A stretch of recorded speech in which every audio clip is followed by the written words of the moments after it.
this week and pushing the case for 30 days. Other allies in Europe have joined that, and of course the US position is now absolutely clear. So we have unity in relation to the proposal for a 30-day unconditional ceasefire. That is a really important moment in this conflict that we should focus on in this meeting of the Coalition of the Willing, and remind ourselves that only one country started this illegal conflict, and that was Russia and Putin, and only one country stands in the way of resolving this peacefully, and that is Russia and Putin. And Vladimir and the Ukrainian people, we stood with you in resisting Putin's aggression, and we must now stand with you in the fight for peace. Putin has, in the last few hours, sought to put conditions on a ceasefire. It's really important that we make clear an unconditional ceasefire is a ceasefire without conditions, and we reject the imposition of conditions, and we need to be really clear about that. It is for Russia, it's for Putin to come to the table for a 30-day unconditional ceasefire, and there must be clear sanctions if he fails to do so. There is real unity on that. We need to be clear that that is one of the main outcomes we want from this meeting of the Coalition of the Willing here this morning. Vladimir, you have our support in the fight that you have. You have our support in the fight for peace as we go forward. Thank you. Thank you very much, Kir. Please. Thank you, Vladimir. Thank you for hosting this meeting, and I'm very happy to be here with Kir, Frédéric, and Donald alongside with you. And I want to thank our colleagues for joining this VTC, and especially obviously our European friends and European institutions, NATO, but as well our colleagues from Pacific, and Mark is here as well from Canada. It's very early in the morning for him, and it's great to have all of you here in this coalition of the willing, and I think this is a very important message indeed. The day after this 9th of May, I fully concur with both of you, and I just wanted to insist on a few points. The first, I think our common objective is to secure this unconditional ceasefire for 30 days. Initially, it was a proposal made by the US. You made the move, and I think it was very bold, as Kir mentioned, in Jeddah, beginning of March. And it was reiterated 2 days ago by President Trump in a very clear message. So all of us have now to back this unconditional ceasefire for 30 days and increase pressure on Russia. And it means unconditional ceasefire in sky, on land, at sea, that should be long enough and that could be renewable. It should be completed with appropriate provisions for monitoring and with arrangements for the distancing of forces along the line of control. And it's very important to engage with the US for them to be in charge of the monitoring, with the assistance of all those who want to join, and France is obviously ready to join, but it's very important to have the UN's involvement. We need a clear mechanism for the attribution of potential violations with robust penalties applied. And as both of you mentioned, we firmly reject the possibility of making any concessions of prejudging the outcome, and there is no preconditions, neither stopping delivery of arms to protect and resist for you, or any, no prejudging any type of negotiation. And we have to be clear that if Russia does not comply, it must face consequences with additional sanctions and further support to Ukraine. And we have to prepare a new package of sanctions which should not be business as usual, and probably we should reconsider in the days to come.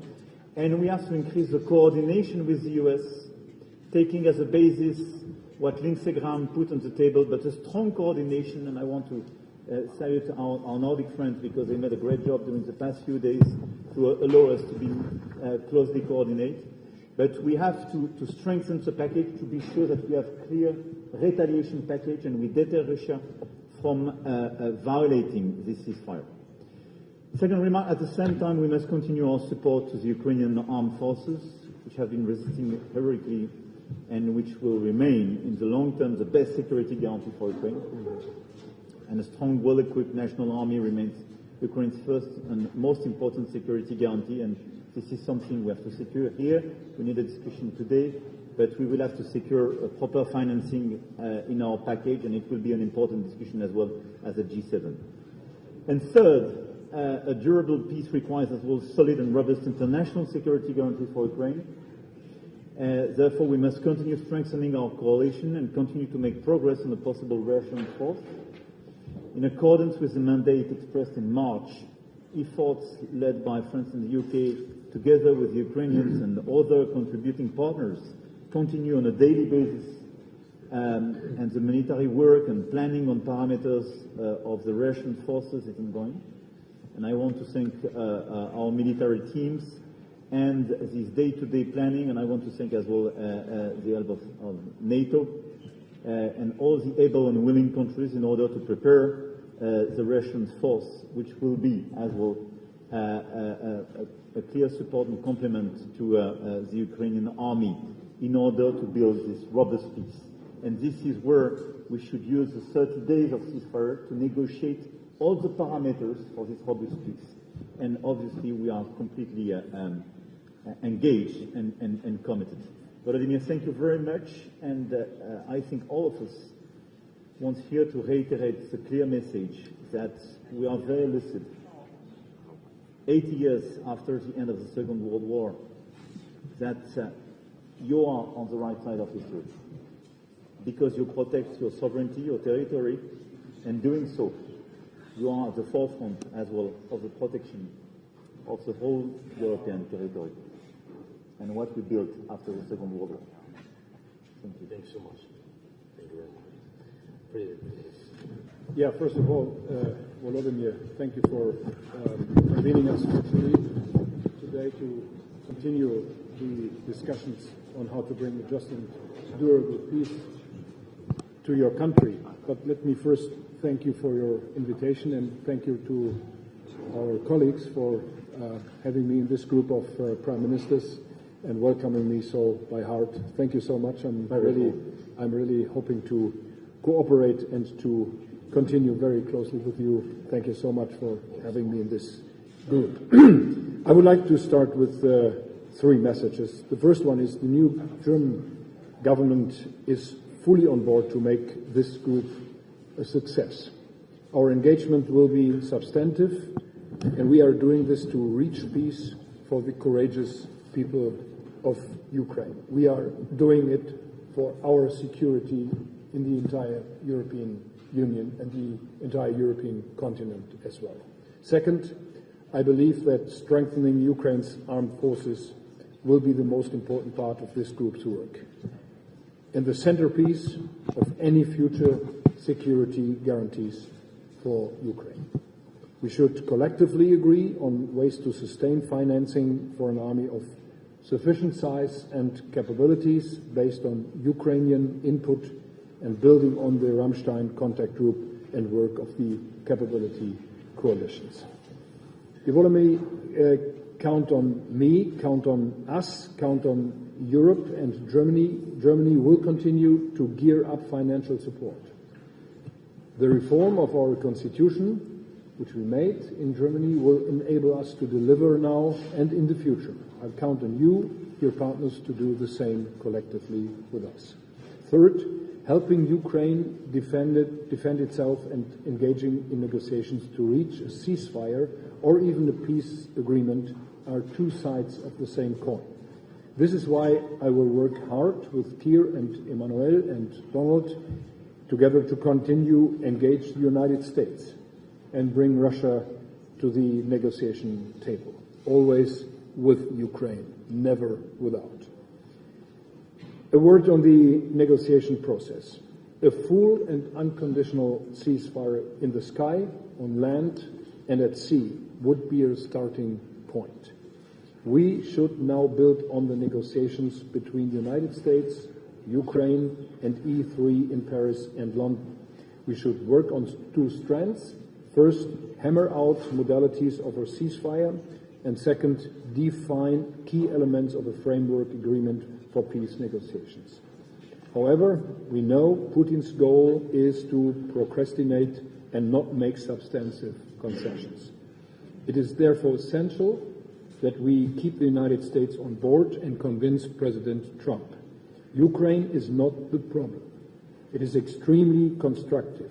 It is Russia that does not move unless we increase pressure. Putting pressure on Russia means strengthening Ukraine. We will need to do this for a long time if the war continues. It will be the right thing to secure a ceasefire or peace. I'm happy to join forces with all of you in this important work for peace in Ukraine and security in Europe.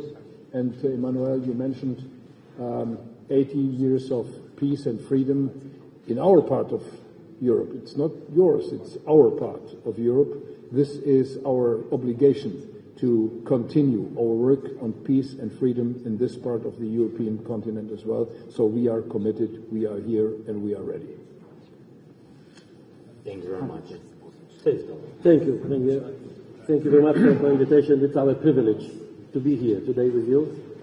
And what we need today is maybe not another speech, because I support everything what my partners just said. It's obvious we are here to show our unity, and this unity is not an abstract slogan, it's something real.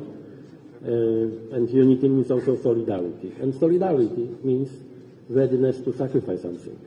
And we are here also to demonstrate that Europe, our countries, the whole West, that we are ready to sacrifice a lot to support you. Because your fight is our fight.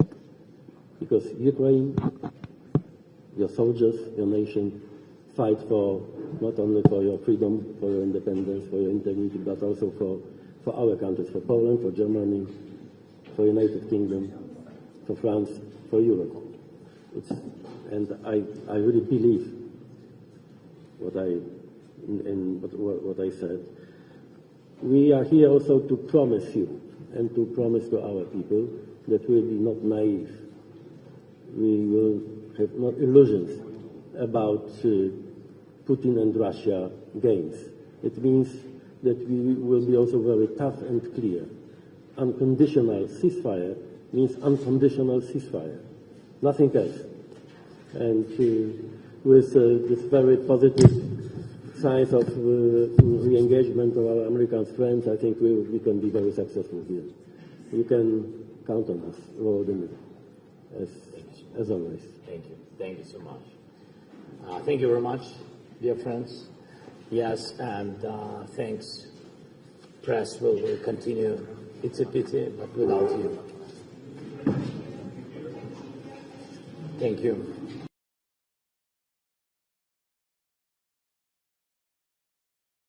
Trwałego, sprawiedliwego pokoju. I są to słowa, które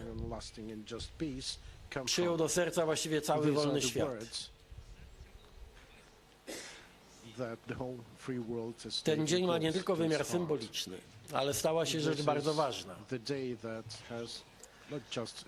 Idea zawieszenia ognia i przystąpienia natychmiastowego do rozmów pokojowych jest ideą wspólną i wspólnie zainicjowaną przez prezydenta Stanów Zjednoczonych, przez prezydenta Ukrainy, przez tu obecnych przywódców Wielkiej Brytanii, Francji, Niemiec, Polski i przez całą koalicję państw, które wspierają Ukrainę i chcą dalej wspierać Ukrainę w jej walce o integralność terytorialną, niepodległość i wolność.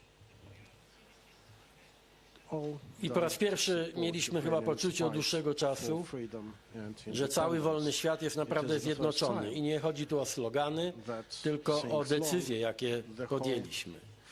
Cały świat, od Nowej Zelandii po Kanadę, od Islandii po Ukrainę, Stany Zjednoczone, cała zjednoczona Europa, Norwegia, tak, wszyscy mówiliśmy jednym głosem. I to nie był głos naiwności. My zdajemy sobie dokładnie sprawę, że prawdziwy test dopiero przed nami i przed Rosją, przed Putinem. Będziemy czekali na reakcję Rosji. Jedno jest pewne. Propozycja wspólnie ukształtowana przez Stany Zjednoczone, Europę, Kanadę, Ukrainę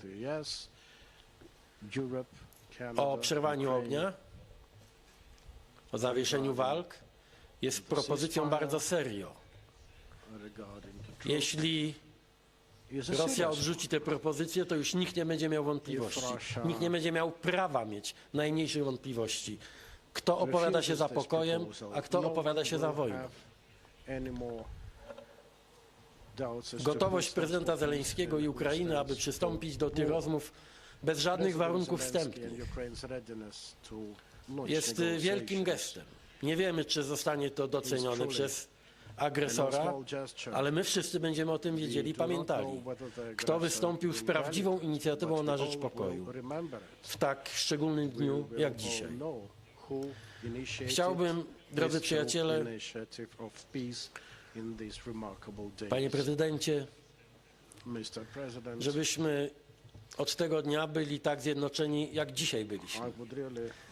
Ponowne zaangażowanie wszystkich państw Zachodu, ponowne zaangażowanie wszystkich narodów, dla których wolność jest wartością najwyższą, na rzecz zakończenia wojny i wsparcia dla Ukrainy jest absolutnie bezcenne.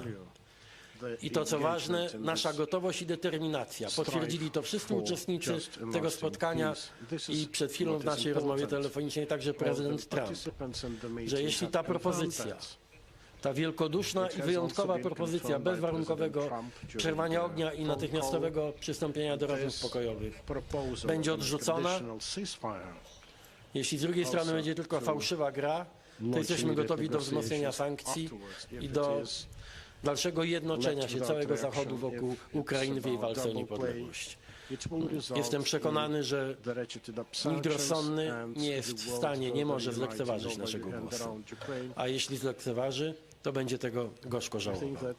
Jesteśmy dzisiaj ostrożnymi optymistami, ale dzięki waszej pracy i dzięki waszej determinacji ten optymizm ma swoje uzasadnienie. Dziękuję.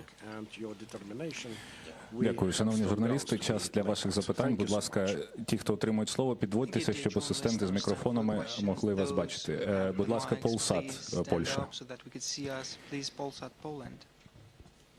Piotr Witkowski, Polsat News. Jeżeli Rosja nie wdroży w poniedziałek zawieszenia broni, to jak szybko koalicjanci mogą uzgodnić i wdrożyć nowe sankcje? Jakiego rodzaju to mogą być sankcje? Dlatego, że dotychczasowych kilkanaście pakietów sankcji nie zatrzymało rosyjskiej agresji. Czy jest potencjał na takie sankcje, które spowodują realnie zmianę kursu? I czy możliwe jest wdrożenie sankcji także wobec tych państw, które skutecznie pomagają Rosji omijać te wprowadzone do tej pory, robią z nią interesy?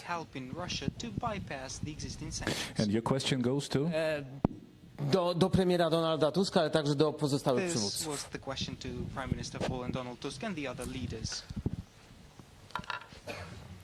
Trzeba dzisiaj tę sprawę postawić jasno. To jest bardzo ważna kwestia. To jest bardzo ważny argument w naszych ciągłych dyskusjach, debatach na temat sankcji i generalnie sposobu przeciwdziałania agresji rosyjskiej. Otóż sankcje działają. Gdyby nie sankcje, sytuacja byłaby bez porównania gorsza. Każdy, kto twierdzi, że sankcje nie działają, tak naprawdę, świadomie lub nie, działa na rzecz rezygnacji z sankcji wobec Rosji, a Rosja tylko na to czeka.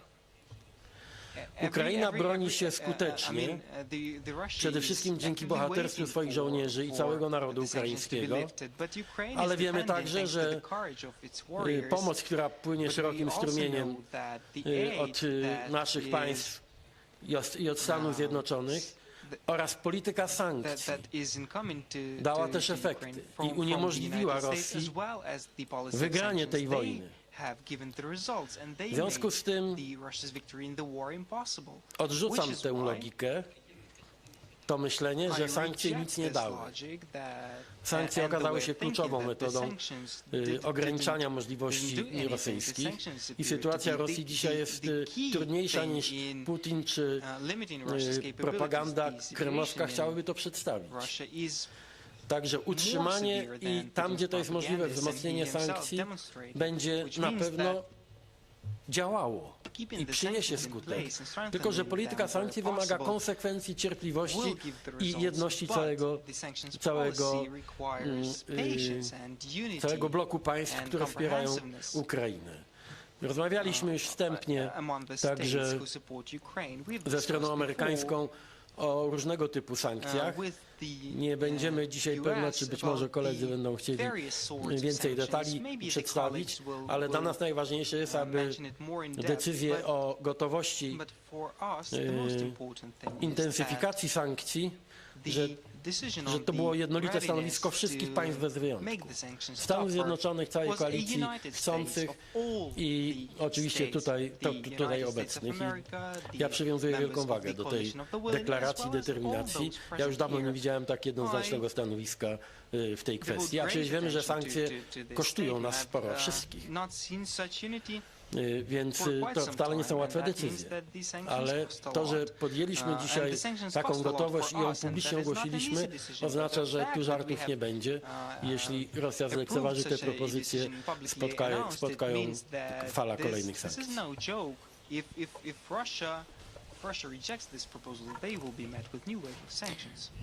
Okej, наступне запитання, будь ласка, DPA.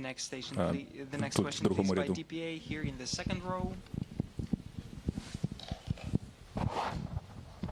Vielen Dank.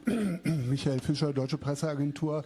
Herr Präsident Zelensky, Deutschland hat einen neuen Bundeskanzler. Friedrich Merz ist nur 4 Tage nach seinem Amtsantritt in die Ukraine gereist. DPA, German Press Agency, the Federal Chancellor.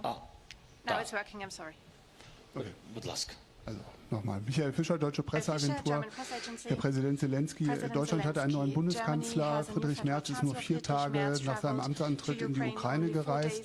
Was erwarten Sie jetzt von der neuen Bundesregierung? Erwarten Sie, dass die so lange von Ihnen ersehnten Marschflugkörper Taurus an die Ukraine geliefert werden? Hoffen Sie darauf, dass Deutschland, was die Einladung der Ukraine in die NATO angeht, zugänglicher sein wird und also vor allen Dingen diese beiden Sachen. Und Herr Bundeskanzler, was werden Sie anders machen als Ihr Vorgänger in der Ukraine-Politik? Als Sie das letzte Mal hier waren, im Dezember, da waren Sie noch Oppositionspolitiker, haben Sie die Taurus-Marschflugkörper sehr deutlich in Aussicht gestellt. Jetzt sind Sie Bundeskanzler, werden Sie da was anderes machen? Und sind Sie bereit, gegebenenfalls bei einem Waffenstillstand Bodentruppen für die Ukraine zur Verfügung zu stellen?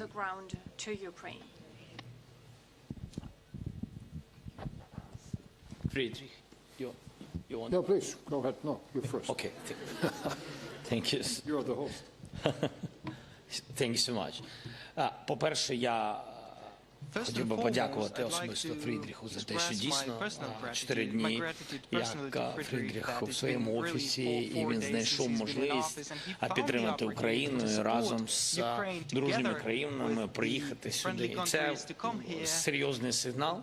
Я думаю, ми всі це відчуваємо. І що ще можна коментувати? Я думаю, важливо, що своїм приїздом він вже все прокоментував, що Німеччина буде з Україною підтримувати, поки не закінчиться війна. І навіть після, тому що ми дуже розраховуємо на спеціалістів, на німецький бізнес, який займе важливу частину відновлення країни. Про ці речі ми вже почали говорити з канцлером, з Фрідріхом. Я йому вдячний за приїзд, за те, що ми обговорювали щодо відновлення ще по телефону і питання щодо посилення нас зброю. Питання актуальне для нас, ви знаєте, ППО, системи ППО. Німеччина нам дуже сильно допомогла з системами Петріот. і дуже сильно допомогла і допомагає системами IRIS-T. Я б не хотів би зараз публічно говорити про кількісну допомогу цих відповідних систем. Ми на це дуже розраховуємо, знаємо відповідні терміни. Для нас це важливо. Дякую.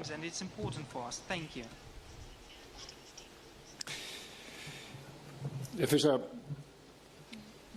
ich stehe in einer gewissen Kontinuität der früheren Bundesregierung. Wir haben viele Entscheidungen auch in den letzten 3,5 Jahren gemeinsam getroffen. Wir haben auch gleich zu Beginn des Krieges im April 2022 einen gemeinsamen Entschließungsantrag in den Deutschen Bundestag eingebracht.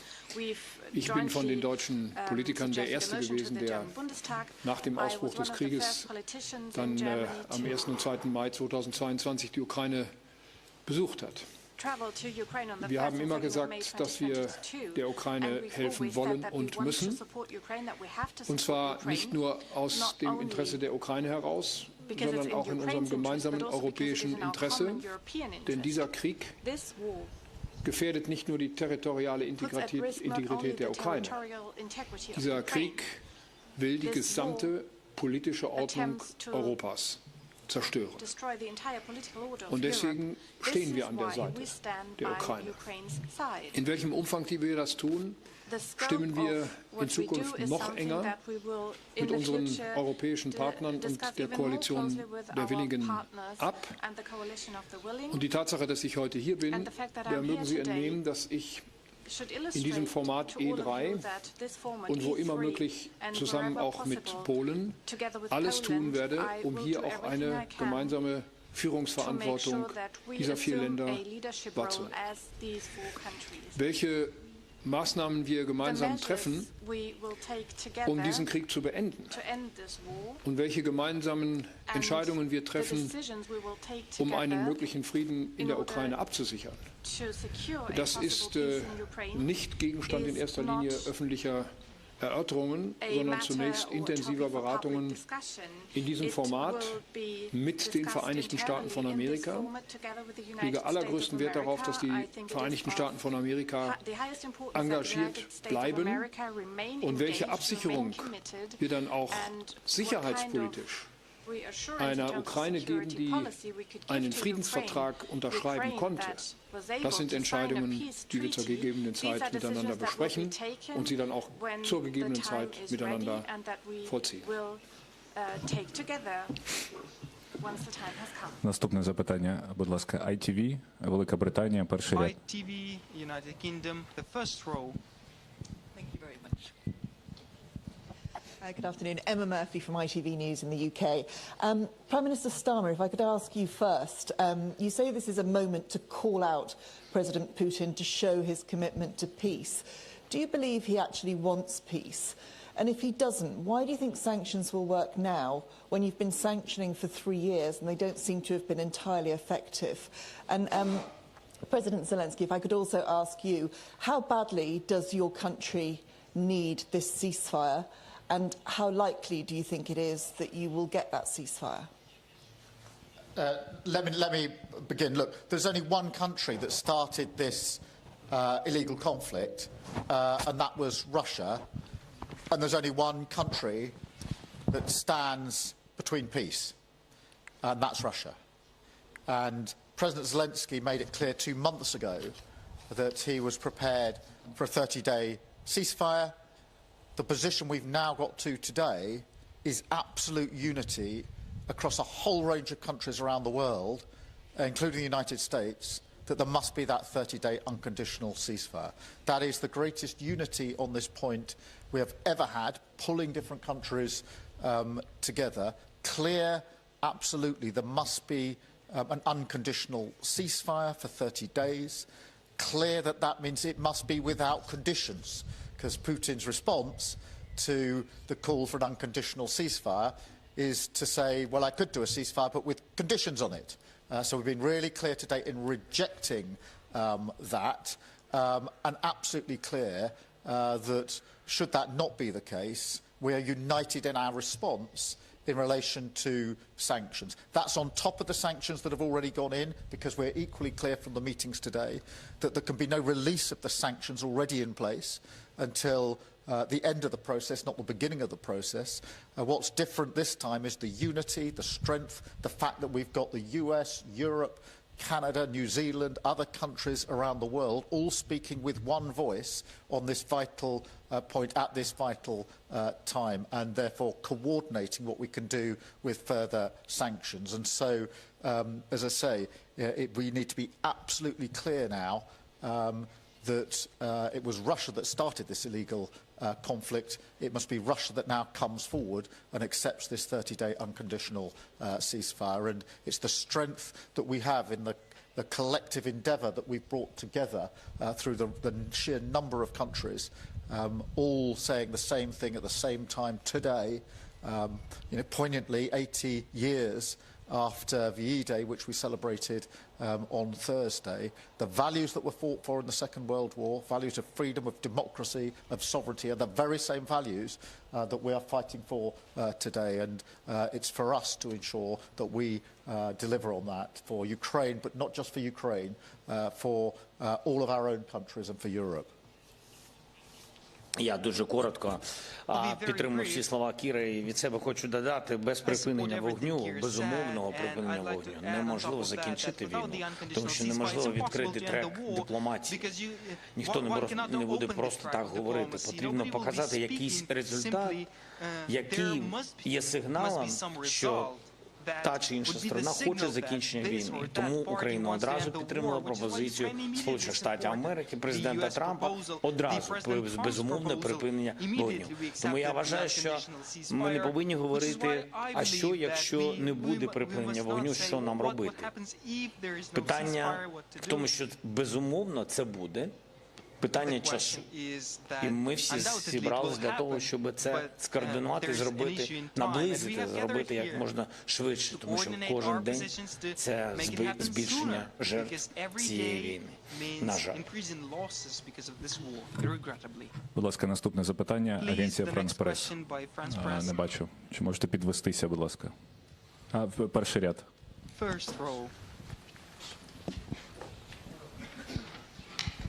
Merci beaucoup Francesco Fontemaggi pour l'agence France Presse. Ma première question va au président Macron.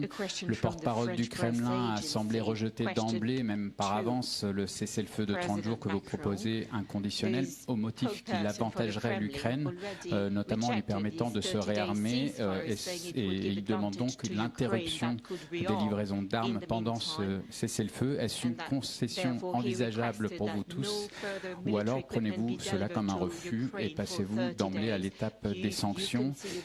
Et puis c'était aussi aujourd'hui un sommet de la coalition des volontaires. Est-ce que le principe d'un déploiement des troupes en cas d'accord de paix, d'un déploiement de troupes européennes, y compris françaises, a-t-il été acté? Et peut-être une question pour le président Zelensky. Dès lors que l'Ukraine a signé l'accord sur les minerais avec les États-Unis, est-ce que les discussions avec les États-Unis sur des livraisons d'armes et de l'assistance militaire de la part de Washington ont repris? Merci beaucoup. Merci. Les propos du porte-parole russe précédaient la réunion que nous venons de tenir et faisaient suite aux annonces réitérées plusieurs reprises d'un cessez-le-feu de 30 jours. Il y a eu unanimité aujourd'hui autour de la table des 5 dirigeants ici présents, mais de la vingtaine de dirigeants qui étaient réunis autour de cette visioconférence. Nous l'avons d'ailleurs évoqué juste après avec le président Trump pour dire que le cessez-le-feu devait être inconditionnel. Parce que l'agressé a accepté le cessez-le-feu de manière inconditionnelle. Et parce qu'il ne vous a pas échappé par ailleurs que la Russie avait aussi un soutien militaire massif de plusieurs partenaires, remerciés d'ailleurs durant le 9 mai. Et donc, tout ce qui viendra troubler le jeu en mettant des conditions, c'est en quelque sorte une manœuvre dilatoire pour ne pas vouloir la paix. Et donc nous sommes très clairs, nous considérons que à partir de lundi, c'est en effet un cessez-le-feu sans condition préalable qui est imposé. Ensuite, toutes les conditions d'une paix durable seront discutées. exactement ce qui structurera la discussion pour une paix durable. Mais ça n'est pas un préalable au cessez-le-feu. Et donc, ce faisant, nous attendons la réponse sur ce qui est ressorti de cette réunion d'aujourd'hui, la proposition qui est faite et qui nous unit, Ukraine, ensemble des Européens et alliés et Américains. Pour ce qui est des différentes garanties de sécurité, vous le savez, il y a une gradation. D'abord, il y a l'aide immédiate à l'Ukraine qui doit se poursuivre. Ensuite, il y a la construction d'un format d'armée ukrainien dans la durée, qui est en quelque sorte la première garantie de sécurité. Parce qu'aujourd'hui, dans notre Europe, l'Ukraine est la première armée. Et donc, c'est quel type d'équipement, quel type de formation, quel type justement d'entraînement et de soutien. Et donc, c'est tout le travail qui a été piloté par nos chefs d'état-major au nom du collectif. Les chefs d'état-major britanniques et français l'ont fait en lien très étroit avec le chef d'état-major ukrainien. Il y a maintenant un travail avec tous les pays de la coalition. Et puis, en effet, il y a l'idée en deuxième rideau d'avoir des forces de réassurance qui sont davantage une signature stratégique. Et là aussi, plusieurs pays travaillent sur ce volet. Et donc, il y a eu plusieurs échanges entre nos dirigeants militaires. Ce travail va se poursuivre et chacun, dans les compétences qui sont les siennes, en fonction de ce qu'il peut et voudra fournir, se mettra autour de la table pour construire ces garanties de sécurité dans la durée, mais avec un seul et même objectif. C'est plutôt de là qu'il faut partir. Nous voulons la paix. Nous voulons que la paix, qu'on espère va commencer dès lundi par un cessez-le-feu, puisse aboutir à un traité de paix durable. Et donc nous voulons que dans ce traité de paix, il y ait des garanties de sécurité qui dissuadent de toute agression à venir.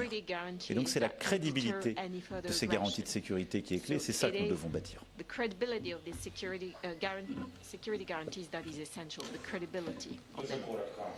Окей. Передусім ми підписали зі Сполученими Штатами Америки хорошу угоду. Ми розраховуємо, що американський бізнес прийде в Україну і буде підтримувати українську економіку, і це буде взаємовигідна угода, працююча угода. Я вдячний президенту Трампу за те, що він не зупинив і допомога сьогодні американська йде, за те, що він не зупинив обмін розвідданими. Це для нас важливо під час роботи захисту неба. І те, що він не зупинив діючі на сьогодні санкції, я дуже розраховую на їх посилення. Шановні колеги, будь ласка, останнє запитання. Телеканал «Ми Україна» по центру.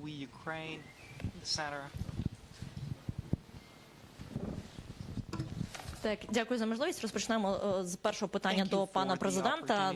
Цього тижня Кіт Келлог озвучив нову ідею потенційної мирної угоди. Зокрема, йдеться про розведення військ. У разі, якщо мирна угода буде досягнена, Україна і Росія мають розвести війська. Пане президенте, питання до вас. Чи справді це питання обговорюється і чи буде Україна потенційно готова відвести війська на 15, 20, 30 кілометрів? Це перше питання. А друге до президента Макрона та прем'єра Стармера. Все ж таки ви очолили ідею контингентів військ стримування в Україні. Ми хочемо почути більше деталей. З саміту у Парижі домовлялися пропрацювати цю ідею. Сюди приїжджали військові аташе до Києва, пропрацьовували. Отже, конкретика. Чи розумієте ви вже, де склад цих контингентів, кількість цих контингентів, де вони будуть розміщені, ближче до Польщі, чи по обидва береги Дніпра, тобто лівий і правий берег, можливо, стоятимуть в стратегічних там місцях, аеропорти, залізниці і решта. І головне, чи матимуть ці війська мандат стріляти у відповідь? Умовно, якщо прилітає по ним російський «Іскандер», чи зможуть вони дати відповідь? Дуже дякую. I will begin. You have very difficult questions. You want? Okay. Non, mais je vais vous dire. Tout ça, c'est un travail qu'on est en train de conduire. Je pense que et je vous remercie de la précision de votre question, et elle est légitime. Mais il faut faire les choses en séquence. Et donc, la première chose qu'on doit bâtir, c'est le cessez-le-feu. Et on doit se concentrer là-dessus. Dès que le cessez-le-feu sera acté, il y a toute une série de choses que nous sommes en train de travailler. Renforcer l'armée ukrainienne pour qu'elle soit dissuasive, et en effet d'avoir des forces de réassurance. Ceci va dépendre des discussions qu'on finalise entre tous les partenaires qui sont prêts à s'y joindre. Et c'est un travail que nous menons franco-britannique, mais qui associe tout le monde. Est-ce que je peux vous donner une réponse définitive aujourd'hui? Non. On travaille sur ces schémas. Est-ce que je veux vous donner une réponse définitive aujourd'hui? Non. Parce qu'on ne va pas donner de la visibilité sur ce qu'on fera demain, qui dépend d'abord de la première réponse, qui est celle que la Russie doit apporter au cessez-le-feu. Et ensuite, on construira ce qui est efficace. Et peut-être que le plus efficace n'est pas ce qu'on est en train de se dire là. Donc je pense qu'il faut faire les choses en séquence. Premier élément, il y a eu un très gros travail qui a été fait. On a une proposition, un cessez-le-feu de 30 jours, qui permet d'avoir un cadre de discussion. Vous le savez bien, s'il n'y a pas de cessez-le-feu, il ne peut pas y avoir de discussion de paix. Il ne peut pas y avoir de discussion de paix quand Kiev est attaqué chaque jour, quand il continue à y avoir sur le front des attaques terribles. Donc ça, c'est le préalable. Donc là, on doit tous se concentrer pour convaincre la Russie d'accepter ce cessez-le-feu qui commence lundi. À partir de là, il y aura 30 jours renouvelables, et on espère qu'elles seront renouvelées, de négociations qui commenceront. C'est dans le cadre de ces négociations que nous bâtirons les schémas de garantie. Et dans certains de ces schémas, oui, il peut y avoir des forces de réassurance, mais ça dépend de ce qui est coordonné avec l'Ukraine, du travail militaire, technique que nous sommes en train de faire et qui doit rester, vous le comprendrez, confidentiel à ce stade, parce que ce n'est pas le bon moment, et des discussions qu'il y aura entre l'Ukraine et la Russie. Voilà. Mais en tout cas, ce que je veux que vous compreniez, c'est que l'intention qui nous lie tous, la volonté qui nous lie tous dans cette coalition des volontaires, c'est d'abord d'obtenir ce cessez-le-feu, mais que ce cessez-le-feu permette d'obtenir cette paix durable et robuste. Et donc, que ce n'est pas le lendemain du cessez-le-feu qu'on lâchera l'Ukraine. Nous serons là, dans la durée, pour permettre à l'Ukraine, justement, de se reconstruire, mais aussi de se protéger de toute tentative d'incursion à venir. Yeah, thank you. I'm really pleased that the UK and France have been leading this work on the coalition of the willing. It's a two-pronged project. The first is the political leadership that has been built, and the coalition of the willing now is a number of like-minded countries who today have shown absolute unity on this vital issue of the ceasefire. So in terms of political momentum and leadership, that has got to a point of complete unity today, obviously with the US as well. Alongside that, there's been military planning carried out by military planners from across a whole number of countries. I myself have been to see the military planning to see how they're approaching their task. As Emmanuel says, it falls into really four categories. The first is building the military, maintaining the military capability of Ukraine itself. Ukraine has a huge army and capability now built up over the last 3 years. We need to maintain that and enhance that, but also looking at contingencies in relation to the air, to the sea and to land. Obviously, there's a degree of optionality about it because we haven't yet got to a ceasefire, but we are also working on what the mandate might be for the capability that will be needed. I think it's important to add 2 points. The first is that we've got to get to a ceasefire first. That is vital, and that is why what's happened today is so significant, because it's probably the most comprehensive step towards a ceasefire that we've had in the 3 long years, just over 3 years of this awful conflict. And the second is to remind us why we started the work of the Coalition of the Willing, and that is because we know that unless there is a contingent behind a deal, Putin is likely to breach it. There have been deals in the past that he has not honoured, and Ukraine needs not just a peace, but a lasting peace, not a peace that is temporary, not a peace that lasts a few months or a few years, but a lasting peace. And that is why we've worked so hard to ensure that together with the US, together with our allies in the Coalition of the Willing, together with the work that we are doing to support Ukraine, that we are having provided the support to resist the conflict from Russia, must also provide the support in the battle for the peace, and that's what we're doing. Дякую за запитання. Я погоджуюсь зі своїми друзями щодо питання повного припинення вогню. Спочатку це, все інше потім, тому що у всьому іншому дуже багато деталей. Тому що питання, про яке ви говорите, про демілітаризовану зону, буферну зону, розведення військ, я чув ці питання в медіа, і не тільки в медіа, від багатьох різних людей, багатьох різних розвідок. Офіційно ніхто в Україні нічого подібного не пропонував. Але, як сапери, всі шукають якісь можливості. Так, що ще з нами, який ще з нами експеримент провести. Я вважаю, на сьогодні ця ідея, вона не дуже жива, тому що це залежить від формату моніторингу. Питання демілітаризованої зони у обидві боки по 15 кілометрів. А чому 15? Чому по 15? І з якої лінії ми будемо рахувати? З кордону? З якою контактною лінією? Що таке, наприклад, фронт? Наприклад, війна почалась з території Білорусі, летіли ракети. Значить, вглиб Білорусі також 15 кілометрів. А чому 15, якщо артилерія далекобійна 40 кілометрів? То чому не глибше? А потім зараз інша війна. Це не так, як було в Мінську. Сьогодні дрони. Дрони, впівішки точно летять 50-100 кілометрів. Це аналог артилерії. Так що будемо робити? Розводити по 100 кілометрів.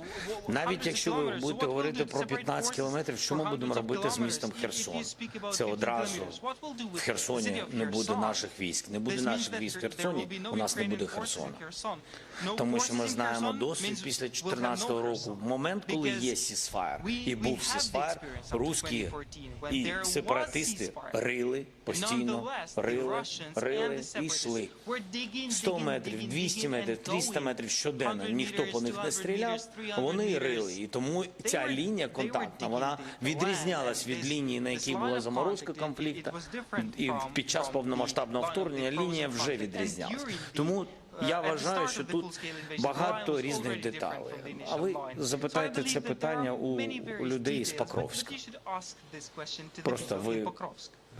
Зараз тисячі людей загинули, щоб захистити Покровськ. Тисячі людей.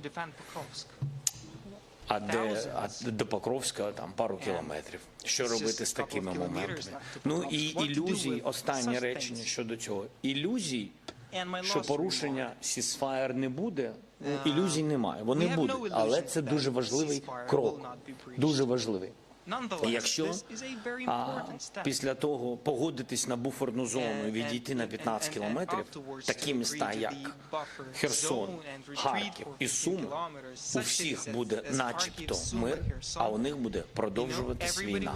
Тому що до них будуть залітати артилерія. Тому я і кажу, що на сьогодні це передчасно про це говорити, і ідея на сьогодні не жива. Пане президенте, пане прем'єр-міністре, пане канцлер, дякую вам, шановні журналісти, дякую за запитання. Пресконференція добігла кінця. Дякую.